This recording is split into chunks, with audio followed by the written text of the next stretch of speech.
Hello and welcome to The Download, bringing you the latest in Catholic news and discussion. I'm Christine Niles. Joining us today is Simon Rafe, Church Militant Chief of Staff, who is back from his vacation. How are you doing, Simon? I'm good. How are you, Christine? Great. Also joining us is Paul Morano, one of our producers. Hi, Paul. Hey, Christine. Now, of course, Michael isn't here with us today because he's working very hard on the vice presidential debate coverage that's coming up Wednesday night. You can see him back here. Say hi, Michael. There he is. He's working hard. All right. When we think of the left and who funds it, we immediately think of atheist billionaire George Soros. What you may not know is that Soros is only one of several billionaires bankrolling the Dems in the 2020 election cycle. We'll get more into that in a few minutes, but first, today's top stories. First, Pell got framed. Then, a new papal encyclical, and is Trump dangerous? Simon, start us off. Yeah, as you said, Christine, Cardinal George Pell may have been framed. Now, this is according to Vatican investigators who believe Pell's accusers were paid off to the tune of $800,000 by disgraced Cardinal Angelo Becciu, who considered Pell a rival in the Vatican. Becciu recently resigned over a financial scandal. In 2014, Pell was appointed prefect for the Secretariat for the Economy, and even Becciu himself acknowledged that Pell viewed him as corrupt. So it's just all corruption all the time. I mean, I don't even know what to say with this. This is a mind-blowing, incredibly embarrassing story for the Vatican. I mean, first, Cardinal Becciu is forced to resign because of this huge financial scandal involving his mismanagement of Peter's Pence funds and kind of, investing them in very speculative investments in London property and all that stuff, and sending money to his brother and all that is unbelievable. But then you've got this where proof that he made a transfer of $800,000 to Australia to one of Pell's accusers to buy him off. It certainly bodes well for Pell in this situation where something like this comes to light, more evidence of his innocence. Yeah. And I mean, and if it could, it's like you think it couldn't get worse. And then another scandal where his attorney last week had to step down. We're not going to show the images because they're slightly scandalous, but his attorney had to step down because of kind of controversial homoerotic, Speedo beach photos that he was posting all over Instagram and Facebook and social media. So it's just bizarre. You can't make this up. I think that what you have to look at here is how, in many ways, how this is being handled within the Catholic media. I saw this story in various places. I saw it in the Times of London, and the Times did a very good reporting. The Times is, generally speaking, pretty good at that. But I saw from a Catholic outfit had just said that Becciu was accused of mismanagement of funds and sending funds to Australia. And I commented on a friend's Facebook page when he posted this, said, that's a lousy headline. He wasn't buying kangaroos. He was not bringing in some Fosters for a party in the Vatican. He was paying somebody to lie about a fellow cardinal. Yeah, it's bribery and corruption. Like mismanagement. Yeah, it's not mismanagement of funds. It's not just like buying stuff from Australia or something like that. Exactly. It's very disturbing. Yeah. Well, Pope Francis is encouraging globalism again. Yesterday, in his new encyclical entitled Fratelli Tutti, the Pope proposed an ideal world where countries are part of a larger human family. The piece partly blames the lack of brotherhood among the nations for deaths from the coronavirus. The 45,000-word document has received widespread criticism from faithful Catholics, calling it too vague to define any church teaching. Well, that's really not this Pope's forte, if you will, to define church teaching. He's not really into defining all that much. It's his personality, it's his ideology, it's where he comes from. He would rather speak about how, well, not necessarily how to love, but to love your neighbor with various ways that I think a lot of people would not necessarily consider love. Just real quick, I think that he sort of emphasizes love over truth. It's a basic psychological understanding of church teaching that I think that a lot of people, a lot of more Orthodox Catholics would want him to form that love with truth and with definition, but that's just not his thing. And the thing is, I think one of the most disappointing things, to put it charitably, about this document is that nowhere does it mention our Lord Jesus Christ. Nowhere does it talk about salvation. It's just, it's almost kind of a political document. Almost? Almost. I'm taking you trying to haven't. be charitable. I'm taking you haven't read it then. No, I think one of it's this ridiculous line here though that blaming a lack of brotherhood among nations for all the deaths caused by the Wuhan virus. Well, okay, obviously many deaths caused by the Wuhan virus. Absolutely, I've been saying since this thing happened, since the Wuhan virus got out of Wuhan, that this was not the fault of the Brotherhood of Nations. This is not. This is the fault of the communist Chinese who don't want a brotherhood with nations. They want to be in a paternal nation. The Pope will not criticize No. China. He No. will not. No. So, yeah.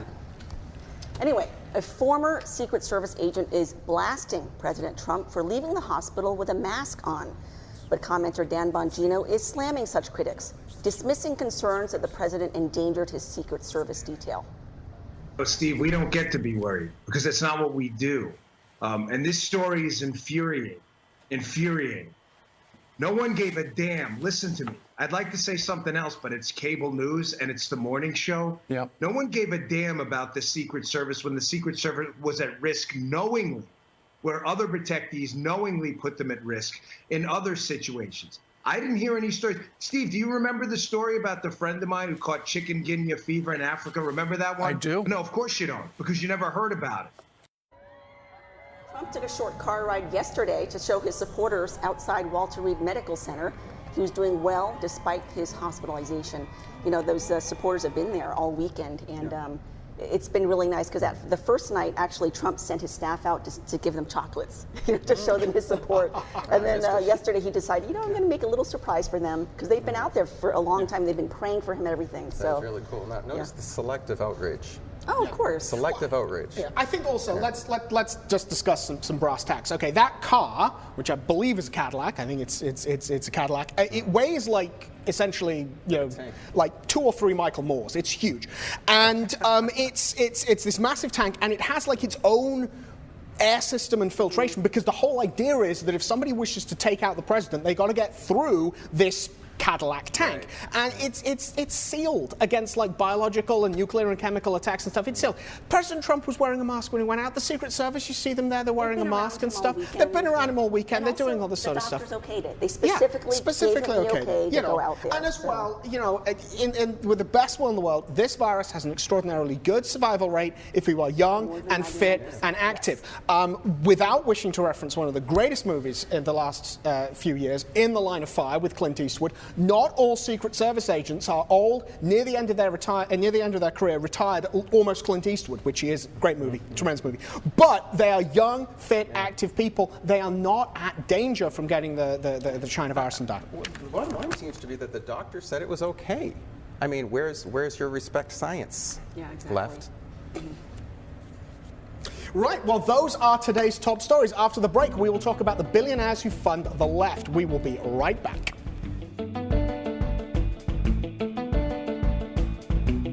You are in the world, so get to the polls. Vote for life. Vote for freedom. Vote for truth. Vote as a Catholic. You can't stop there. Help others do the same. Join the army of Trump supporters.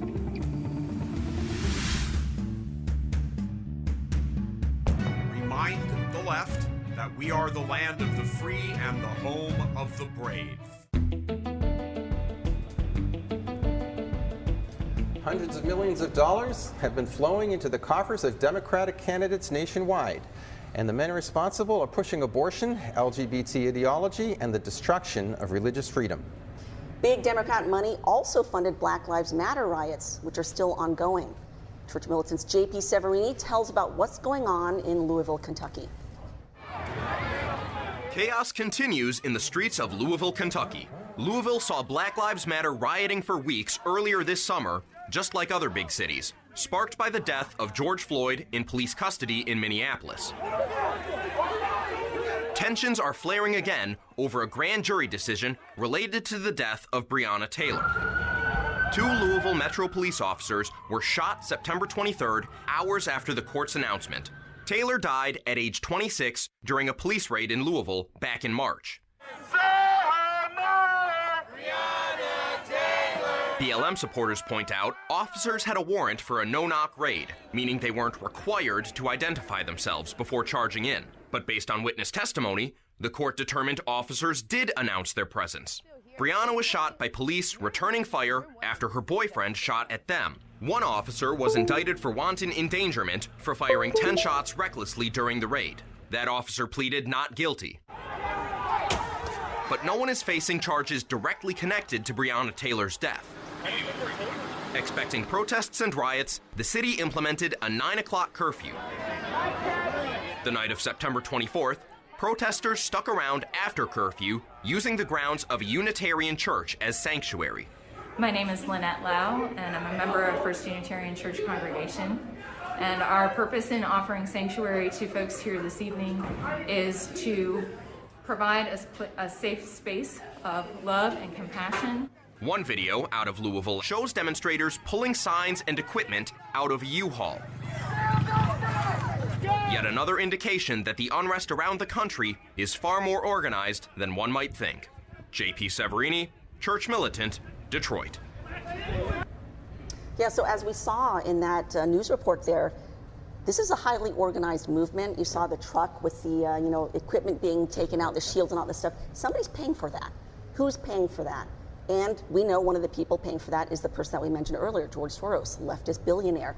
And in fact, he has poured $220 million, something we'll talk about a little bit later, but $220 million of his money going into so-called racial justice, racial equality, Black Lives Matter. And it's helping directly fund these riots that have caused at least $2 billion in property damage all over the country and the world, actually.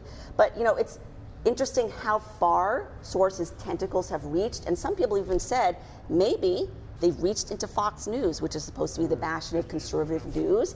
But, something happened a couple of weeks ago that caused people to sort of scratch their heads and raise their eyebrows and wonder, what's going on over at Fox News? Does Soros have some sort of influence there? Is he giving money to them?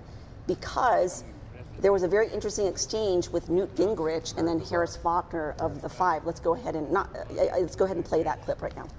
Look, the number one problem in almost all these cities is George Soros elected left-wing, anti-police, pro-criminal district attorneys who refuse to keep people locked up. I'm not sure we need to bring George Soros into this. I was going to say you'd get the last word, Speaker. He paid for it. I mean, why can't we discuss the fact that millions of dollars he spent? I agree with Melissa. George Soros doesn't need to be a part of this conversation. Okay. So it's verboten. All right, we're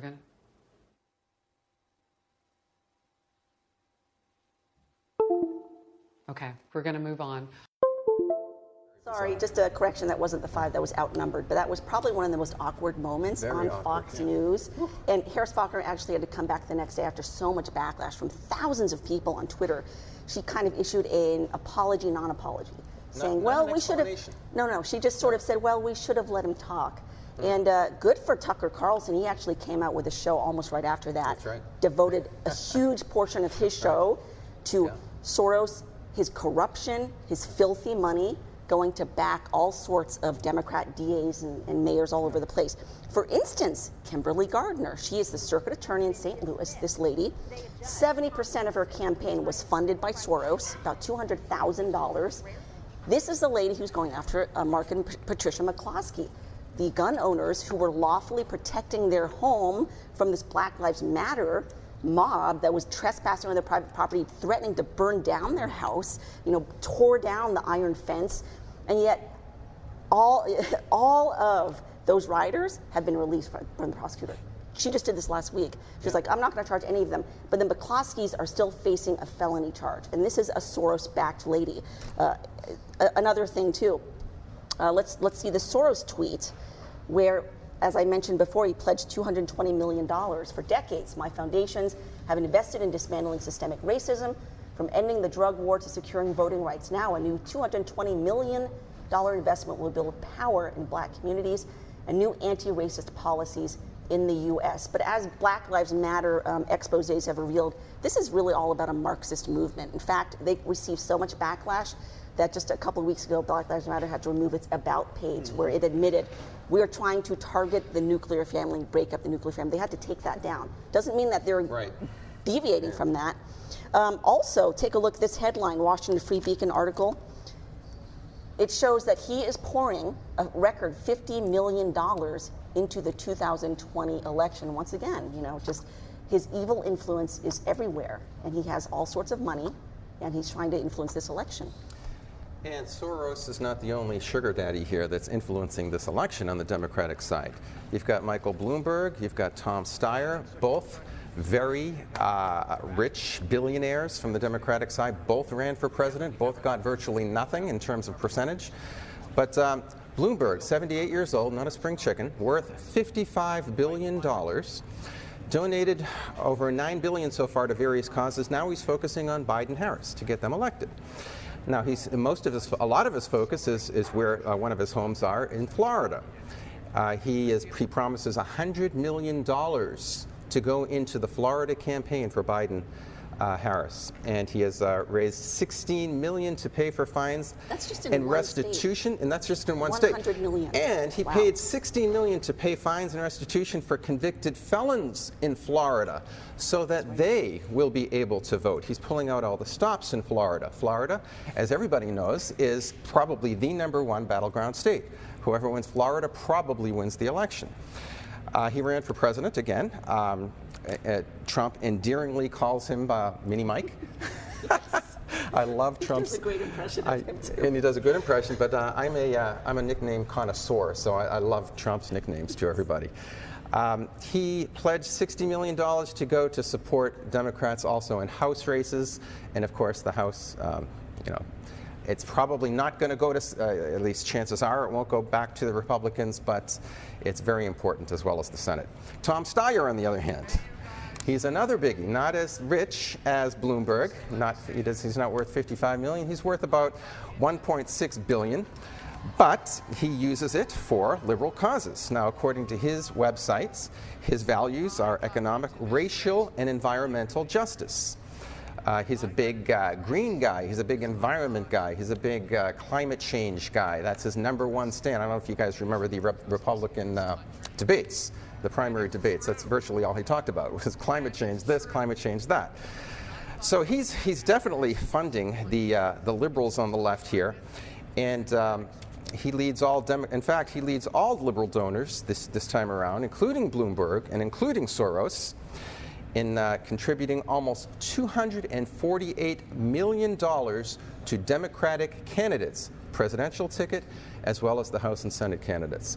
Lots of dirty money going around here. Lots and lots of dirty money. Another guy that is very relevant, but maybe people haven't heard so much of, is Tim Gill. Now, again, that's a name that maybe people haven't heard as much as like Bloomberg, and certainly not Soros and this kind of thing. But Tim Gill is a software developer. He started the publishing software Quark, which, if you remember that from back in the day when you used it, he sold his interest in Quark back in 2000 for $500 million.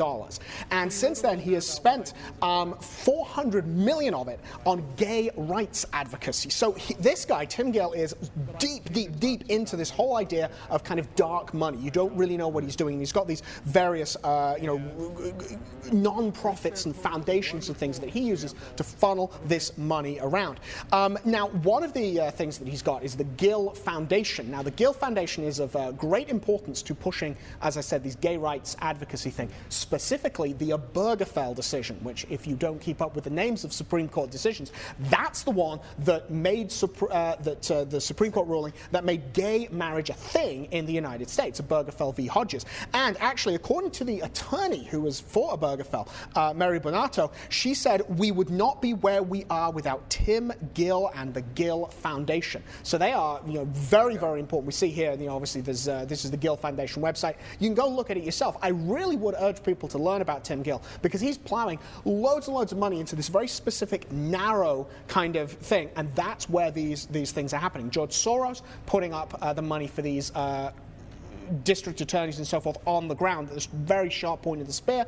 Tim Gill putting at this very specific thing. Another thing that Tim Gill has done is he's actually been plowing a lot of money into Colorado, and he's flipped sort of Colorado from being reliably red into a more purple thing. Recently, thanks arguably to a lot of his work, the legislature in Colorado has flipped from Republican to Democrat for the first time in 30 years, although that could just be the legalization of marijuana. I don't know.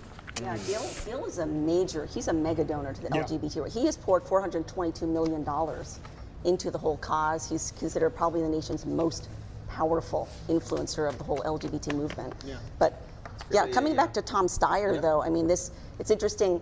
Even though he bills himself as the great environmentalist, climate change activist, the guy's a total hypocrite, because if you look back in his history in the 1980s, he invested hundreds of millions into coal, gas. He poured, hundreds of millions into Indonesian companies, Chinese companies that were actually pumping out hundreds of millions of tons of carbon they change pollution. Their stands all the time. Yeah. Well, if they didn't have double standards, they wouldn't have any standards at all, as the joke runs. There you go. Another person I think that we need to talk about is Jeff Bezos, who, of course, if you haven't heard the name, I'm sure you've heard of one of the companies that he owns, which is Amazon.com. So Jeff Bezos you've seen all the memes as well, that if you saved like $100,000 every day since they started building the pyramids, you wouldn't still have as much money as Jeff. I don't know if that's the number, but he's got a ridiculous amount of money. He spent some of it on acquiring the Washington Post, which has now become nothing more than this anti-Trump rag. But yeah, he again, huge, big supporter, massive supporter of liberal causes.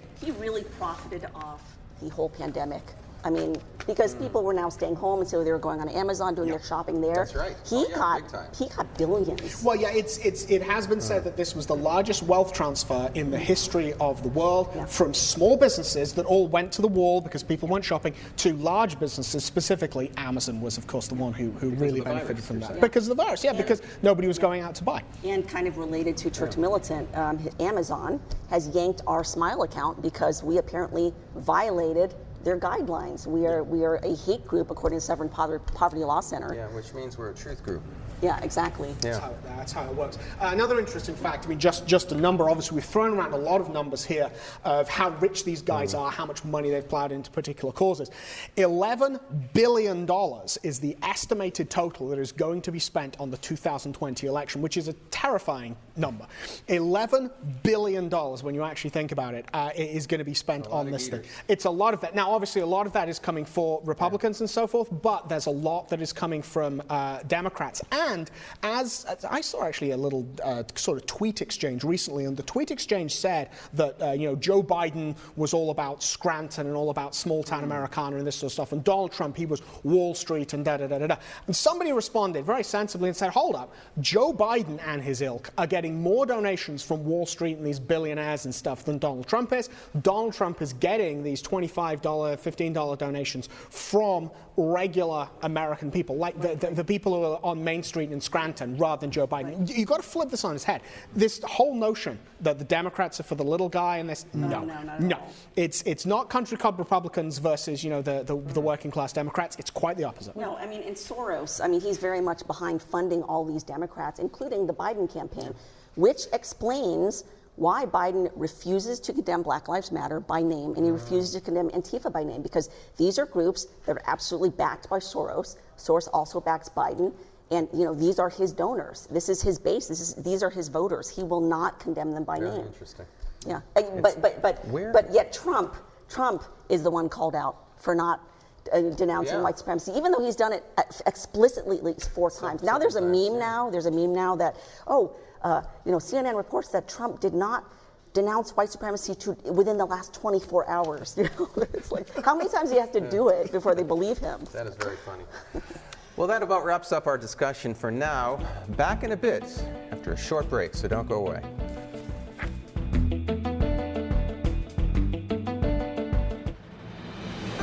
The war for the soul of Holy Mother Church and America is fierce. Facing an uncertain future demands we stay hopeful, faithful, and energized. I personally invite you to join hundreds of like-minded Catholics on our 9th annual retreat at sea. The theme of this year's retreat is Moving Forward in Faith.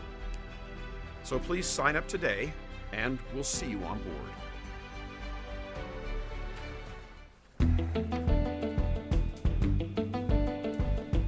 That's it for today. Thank you for joining us. Evil men spend untold billions of dollars to peddle sin and destroy souls. Catholics have to understand that we are in spiritual battle. Now, sometimes it's hard to see when we focus on news headlines, but the battle for the United States, Western civilization, and the church that we see in the media, well, that's just the physical side of the even bigger battle for souls.